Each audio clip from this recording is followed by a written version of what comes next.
Hello everyone, this is me Navina Shrestha and you are watching Nepse Knowledge.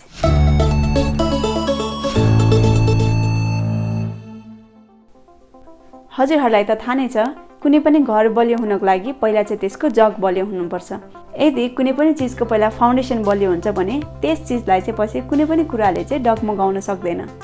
त्यसरी नै यदि तपाईहरु चाहिँ शेयर मार्केटमा as a trader or investor भएर आफ्नो करियर चाहिँ बनाउन चाहनुहुन्छ भने तपाईहरुले चाहिँ पहिला शेयर मार्केटको बेसिकलाई चाहिँ स्ट्रङ बनाउन जरुरी छ। यदि हजुरहरु चाहिँ शेयर मार्केटको बेसिकलाई चाहिँ इग्नोर गरेर एकैचोटी ट्रेड या इन्भेस्ट गर्नुहुन्छ भने चाहिँ यो डिसिजनले चाहिँ तपाईहरुलाई पछि गाह्रो पार्न सक्छ।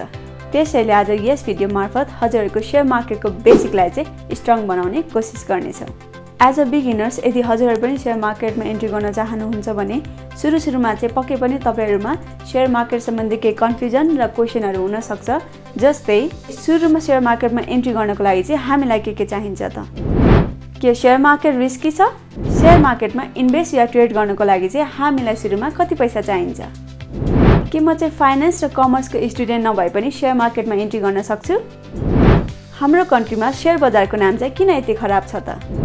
आज चाहिँ म यो तपाईहरुको क्वेशन्स अनि कन्फ्युजनहरुलाई चाहिँ क्लियर गर्ने कोसिस गर्नेछु। अब हामी सुरु गर्छौं नेपाली शेयर मार्केटमा एन्ट्री गर्नको लागि चाहिँ सुरुमा हामीलाई के चाहिन्छ भन्ने क्वेशनबाट। सो यसको लागि चाहिँ हामी जान्छौं मेरो ल्यापटपको स्क्रिनमा। ओके गाइस, अहिले चाहिँ म मेरो ल्यापटपको स्क्रिनमा आइसकेको छु र आज चाहिँ हामी शेयर मार्केटमा एन्ट्री गर्नको लागि सुरुमा हामीलाई के चाहिन्छ भन्ने कुराबाट चाहिँ सुरु गर्नेछौं। Okay, so let's go. What we need initially to enter the share market. फर्स्टमा चाहिँ शेयर मार्केटमा एन्ट्री गर्नको लागि चाहिँ हामीहरुलाई के चाहिन्छ त?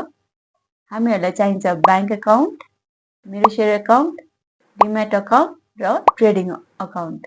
यदि तपाईहरुसँग चाहिँ अलरेडी कुनै पनि बैंकको अकाउन्ट छ भने चाहिँ तपाईले त्यही बैंकको अकाउन्टको डिटेललाई चाहिँ युज गरेर मेरो शेयर अथवा डिमैट अकाउन्ट खोल्न सक्नुहुन्छ। ओके, र यहाँ लास्टमा चाहिँ मैले ट्रेडिङ अकाउन्ट भन्नेलाई चाहिँ अलिकति हाइलाइट गरेर अलि बोल्ड गरेर राखेको छु किनभने यदि तपाईहरु चाहिँ बिगिनर्स हुनुहुन्छ भने चाहिँ हामीलाई यो अहिले नै चाहिदैन। ट्रेडिङ अकाउन्ट चाहिँ हामीलाई अहिले नै चाहिदैन, तपाईले बनाएर चाहिँ राख्न सक्नुहुन्छ किनभने इभेन्चुअली हामीले पछि गएर बनाउनै पर्ने हुन्छ। त्यसकारणले मात्र मैले अहिले भनेको। ओके, तर सुरुमा चाहिँ हामीलाई यति भए चाहिँ पुग्छ।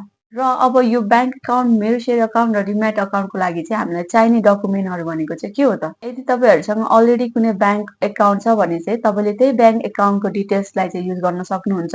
यदि छैन भने चाहिँ तपाईले नयाँ बैंक अकाउन्ट बनाउनु पर्यो। ओके, त्यसको लागि चाहिँ तपाईलाई चाहियो पासपोर्ट साइजको फोटो र सिटिजनशिप। यति भएपछि चाहिँ तपाईले डिमैट अथवा मेरो शेयर अकाउन्ट चाहिँ ओपन गर्न सक्नुहुन्छ। इन केस अफ माइनर जो चाहिँ 18 वर्ष भन्दा मुनि हुनुहुन्छ उहाँहरुको पनि यदि डिमैट अकाउन्ट र मेरो शेयर अकाउन्ट चाहिँ खोल्न चाहनुहुन्छ भने चाहिँ उहाँहरुले चाहिँ के गर्नुपर्छ त? आफ्नो प्यारेन्ट्सको सिटिजनशिप र आफ्नो बर्थ सर्टिफिकेटलाई चाहिँ युज गरेर चाहिँ डिमैट र मेरो शेयर अकाउन्ट खोल्न सक्नुहुन्छ। Now we can open 2 demat accounts for 1 person. हामी चाहिँ एकजना बराबर दुईटा डिमैट अकाउन्ट पनि खोल्न सक्छौं। बट यदि तपाईहरु चाहिँ दुईटा अकाउन्ट खोल्नुहुन्छ भने तपाईहरुले चाहिँ आईपीओ भर्दा अथवा शेयर भर्दा एउटै डिमैट अकाउन्टबाट मात्र भर्नु होला किनभने दुईटै डिमैट अकाउन्टबाट कुनै पनि आईपीओ अथवा शेयर चाहिँ अप्लाई गर्नुहुन्छ भने सिस्टमले चाहिँ त्यो कुरा थाहा पाएर तपाईको एप्लिकेसनलाई चाहिँ रद्द गर्न सक्छ। त्यसकारणले हजुरहरुले चाहिँ एउटै डिमैट अकाउन्टबाट मात्र आईपीओ अप्लाई गर्नु होला। ओके, अब डिमैट र मेरो शेयर अकाउन्ट चाहिँ हामी कहाँबाट खोल्न सक्छौं भन्ने कुरालाई बुझौं। फर्स्टमा चाहिँ छ बैंक। तपाई कुनै पनि बैंकमा गएर चाहिँ आफ्नो डिमैट मेरो शेयर अकाउन्ट चाहिँ ओपन गर्न सक्नुहुन्छ। मर्चेन्ट बैंकहरुमा गएर पनि आफ्नो डिमैट र मेरो शेयर अकाउन्ट ओपन गर्न सक्नुहुन्छ। र थर्डमा छ ब्रोकर अफिस। तपाईहरुले चाहिँ कुनै पनि ब्रोकर अफिसमा गएर पनि आफ्नो डिमैट अथवा मेरो शेयर अकाउन्ट खोल्न सक्नुहुन्छ। अब हामी त्यो तीनवटै अफिसहरुमा चाहिँ पर्सनली भिजिट गरेर या अनलाइनको थ्रुबाट पनि आफ्नो डिमैट र मेरो शेयर अकाउन्टलाई चाहिँ ओपन गर्न सक्छौं। यदि तपाईहरु चाहिँ पर्सनली भिजिट गर्नुहुन्छ भने चाहिँ त्यहाँको स्टाफहरुले, बैंकको स्टाफ अथवा ब्रोकर अफिसको स्टाफहरुले चाहिँ तपाईलाई गाइड गरिदिन्छ डिमैट अकाउन्ट र मेरो शेयर अकाउन्ट चाहिँ कसरी फिलअप गर्ने, फर्महरु कसरी फिलअप गर्ने भनेर उहाँहरुले नै गाइड गरिदिनुहुन्छ। र यदि चाहिँ तपाईहरु अनलाइनको थ्रुबाट भर्न चाहनुहुन्छ भने चाहिँ जस्तै कुनै पनि ब्राउजरमा गएर चाहिँ तपाईले प्रभु बैंक डिमैट ओपनिङ भनेर यसरी क्लिक गर्नुभयो भने चाहिँ तपाईहरु यसको वेबसाइटमा पुग्नुहुन्छ र तपाईले यहाँ देख्न सक्नुहुन्छ ओपन डिमैट अकाउन्ट भनेको छ र यही प्रोसेसलाई चाहिँ तपाईले क्लिक गरेर चाहिँ आफ्नो डिमैट अकाउन्टहरु अनलाइनको थ्रुबाट पनि भर्न सक्नुहुन्छ। यदि तपाईहरु चाहिँ बैंकबाट हैन कुनै पनि ब्रोकर अफिसबाट चाहिँ आफ्नो डिमैट र मेरो शेयर अकाउन्ट खोल्न चाहनुहुन्छ भने चाहिँ फर्स्टमा चाहिँ तपाईले यसरी ब्राउजरमा गएर चाहिँ अब ब्रोकर लिस्ट इन नेपाल भनेर यसरी सर्च गर्नुभयो भने चाहिँ यसरी ब्रोकरको लिस्टहरू खुल्छ राइट। र तपाईँले नेक्स्ट गर्दै हेर्न सक्नुहुन्छ अझै। र यसबाट पनि कुनै एउटा ब्रोकरलाई चाहिँ चुज गरेर तपाईँले फर्म भर्न सक्नुहुन्छ। र अहिले चाहिँ हामी चुज गर्छौँ र अहिलेको लागि चाहिँ हामी क्यापिटल म्याक्स सेक्युरिटिज भन्ने वेबसाइटमा चाहिँ जान्छौँ।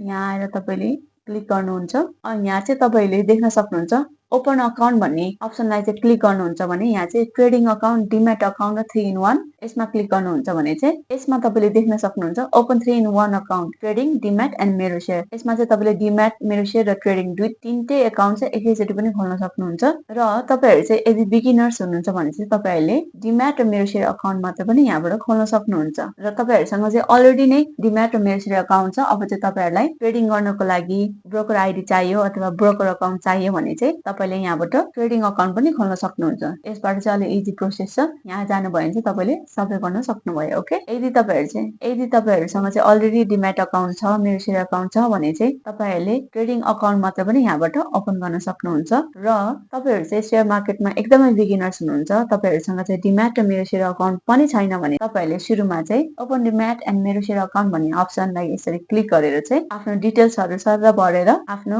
डिम्याट र मेरो सेयर अकाउन्ट चाहिँ खोल्न सक्नुहुन्छ। र यहाँदेखि भर्दै जानुहोस्। जस्तै तपाईँले देख्न सक्नुहुन्छ फर्स्टमा पर्सनल डिटेल्स छ, सेकेन्डमा कन्ट्याक्ट डिटेल्स छ, थर्डमा चाहिँ अकुपेसन एन्ड अदर डिटेल्स छ, फोरमा चाहिँ नोमिनी डिटेल्स छ एन्ड 5मा चाहिँ डकुमेन्ट डिटेल्स छ राइट। तपाईँहरूले चाहिँ यसरी यो भर्दै जानुभयो भने चाहिँ नेक्स्ट गर्दै जानुभयो भने चाहिँ तपाईँको फर्म चाहिँ फर्स्टबाट सेकेन्ड स्टेपबाट थर्ड स्टेपमा मुभ हुँदै जान्छ र तपाईँहरूले चाहिँ आफ्नो डिम्याट अकाउन्ट खोल्न सक्नुहुन्छ। र डिम्याट अकाउन्ट भर्दै गर्दा चाहिँ तपाईँले यहाँ देख्नु भएको छ यो रेड सानो डट भएको ठाउँहरू, यो चाहिँ तपाईँहरूले म्यान्डेटोरी नै भर्नुपर्ने हुन्छ। यसरी चाहिँ हामी डिम्याट अकाउन्ट खोल्न सक्छौँ। र तपाईँहरूले यो फर्म चाहिँ फिलअप गर्दै जाँदाखेरि यदि केही प्रब्लम आएमा चाहिँ तपाईँले उहाँहरूको हेल्प सेन्टरमा कल गरेर पनि बुझ्न सक्नुहुन्छ। यति गरेर तपाईँले आफ्नो फाइल सबमिट गर्नु भएपछि चाहिँ ब्रोकरले चाहिँ 1-2 दिनमा तपाईँको इमेल एड्रेसमा डिपिआइडी र मेरो सेयर आइडी चाहिँ पठाउँछ। र त्यो डिपिआइडी मेरो सेयर आइडीलाई चाहिँ हजुरहरूले मेरो सेयरको वेबसाइटमा गएर अथवा मेरो सेयरको एपमा गएर चाहिँ लगइन गर्नुपर्ने हुन्छ। र तपाईँहरूले चाहिँ सुरुमा ब्रोकरले दिएको पासवर्डलाई चाहिँ चेन्ज गर्नुपर्ने हुन्छ र आफ्नो चाहिँ 4 डिजिटको ट्रान्जेक्सन पिन पनि सेट गर्नुपर्ने हुन्छ। ओके, त्यसपछि चाहिँ तपाईँको डिम्याट अकाउन्ट र मेरो सेयर अकाउन्ट चाहिँ रेडी हुन्छ, जसद्वारा चाहिँ तपाईँको सेयर मार्केटको प्राइमरी मार्केटमा चाहिँ अब एन्ट्री हुन्छ। सेयर मार्केटमा चाहिँ दुईटा मार्केट हुन्छ, एउटा चाहिँ प्राइमरी मार्केट र सेकेन्डरी मार्केट। प्राइमरी मार्केट भनेको चाहिँ के हो त? प्राइमरी मार्केटमा चाहिँ कुनै पनि कम्पनीले आइपिओ को थ्रुबाट, एफपिओ को थ्रुबाट र राइट सेयरको थ्रुबाट चाहिँ आफ्नो सेयर चाहिँ पब्लिकको लागि इस्यु गर्छ। र हामीले चाहिँ मेरो सेयर र डिम्याट अकाउन्टबाट चाहिँ कुनै पनि कम्पनीको सेयर्समा चाहिँ अप्लाई गर्छौँ। आइपिओ भनेको चाहिँ इनिसियल पब्लिक अफरिङ। फर्स्टमा चाहिँ कुनै पनि कम्पनीले यदि आफ्नो सेयर इस्यु गर्छ भने चाहिँ पब्लिकहरूको लागि उनीहरूले आइपिओ को थ्रुबाट गर्छ।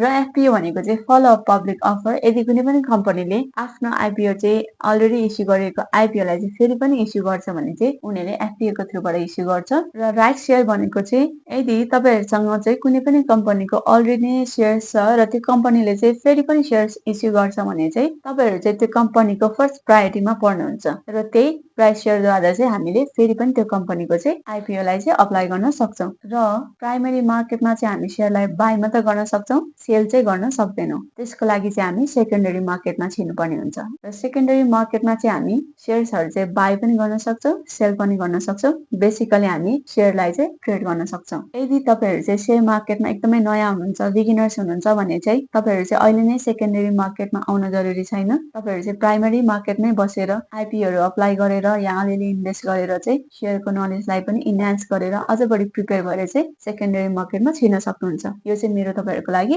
एडभाइस भयो। ओके गाइज, आजको भिडियोमा चाहिँ यति नै।